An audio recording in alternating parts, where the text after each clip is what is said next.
इस वक्त की बड़ी खबर आप देख ही रहे हैं। गुलाम कांग्रेस से आजाद जी, जम्मू कश्मीर के पूर्व मुख्यमंत्री रहे दिग्गज कांग्रेसी नेता गुलाम नबी आजाद ने कांग्रेस से इस्तीफा दे दिया है। और खबर यह कि सिर्फ इस्तीफा नहीं दिया है, बल्कि गुलाम नबी आजाद ने जोरदार हमला अपने इस्तीफे वाली इस चिट्ठी में बोला है सीधे गांधी परिवार राहुल गांधी पर। कांग्रेस के सभी पदों से गुलाम नबी आजाद का इस्तीफा, प्राथमिक सदस्यता समेत सभी पदों से गुलाम नबी आजाद ने इस्तीफा दे दिया। हम सीधे रुक करते हैं, मेरे साथ मेरे सहयोगी जैनेंद्र इस वक्त मौजूद हैं। जरा जानते हैं जैनेंद्र से कि जिस तरीके से अब ये इस्तीफे वाली चिट्ठी भी सामने आ गई है और इसमें निशाने पर सीधे राहुल गांधी नजर आ रहे हैं कि साहब कांग्रेस के फैसले तो राहुल गांधी के पीए और बॉडीगार्ड ले रहे हैं, तो कुल मिलाकर कांग्रेस की तरफ से अब यकीनन इस पर प्रतिक्रिया आना तय है। जैनेंद्र, निश्चित तौर पर कांग्रेस पार्टी को इस पर प्रतिक्रिया देनी ही होगी। टाइम बहुत महत्वपूर्ण है गुलाम नबी आजाद के इस्तीफे की। राहुल गांधी और सोनिया गांधी इस वक्त देश के बाहर हैं और कांग्रेस पार्टी जो है वो एक तरफ संगठन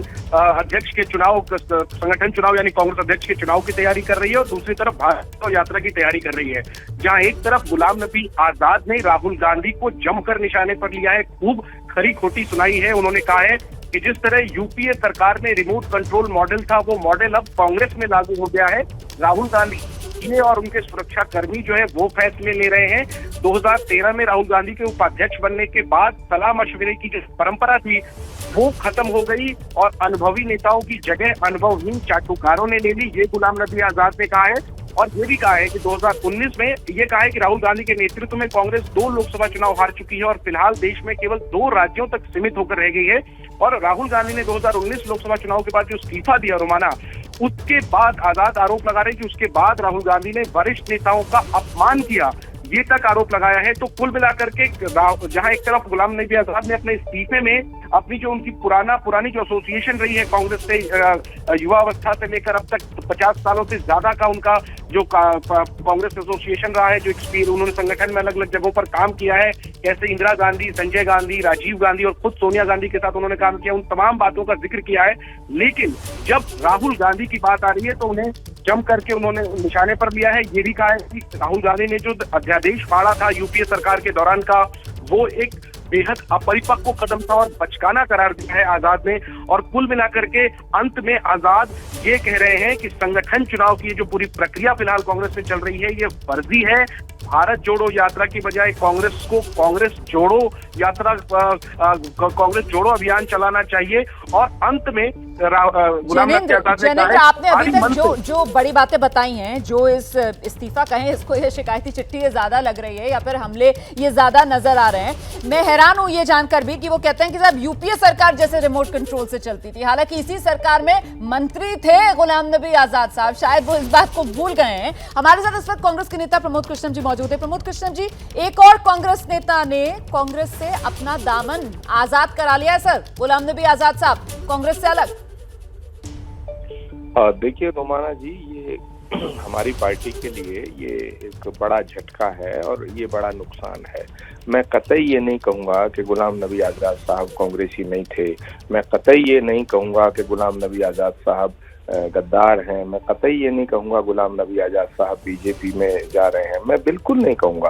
गुलाम नबी आजाद साहब जैसे वरिष्ठ लोगों का कांग्रेस पार्टी से इस्तीफा देना, ये this is most unfortunate for Congress party. तो गुलाम नबी आजाद साहब खुद तो इन हालात के लिए सीधे सीधे राहुल गांधी को कटघरे में खड़ा कर रहे हैं, आप भी राहुल गांधी को जिम्मेदार मान रहे हैं?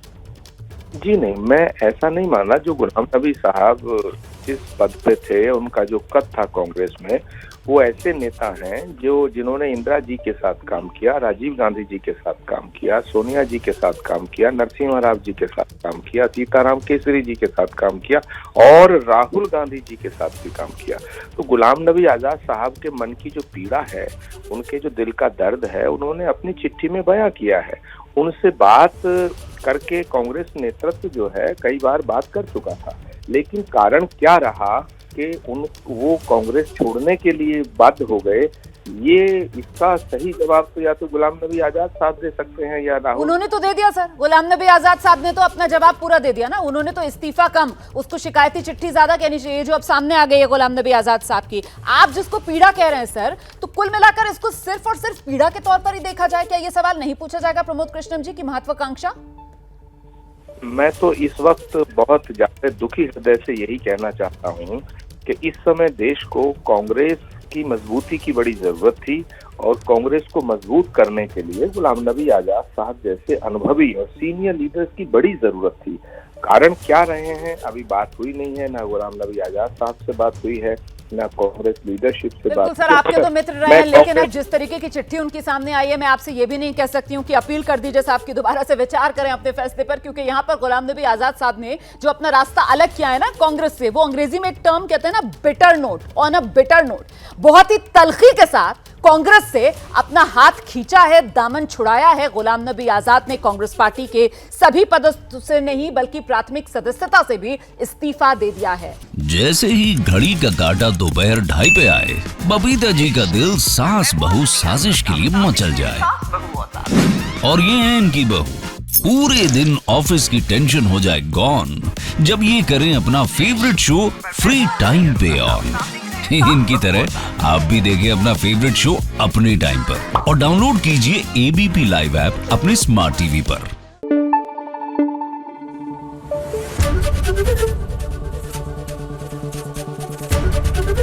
एबीपी न्यूज आपको रखे आगे।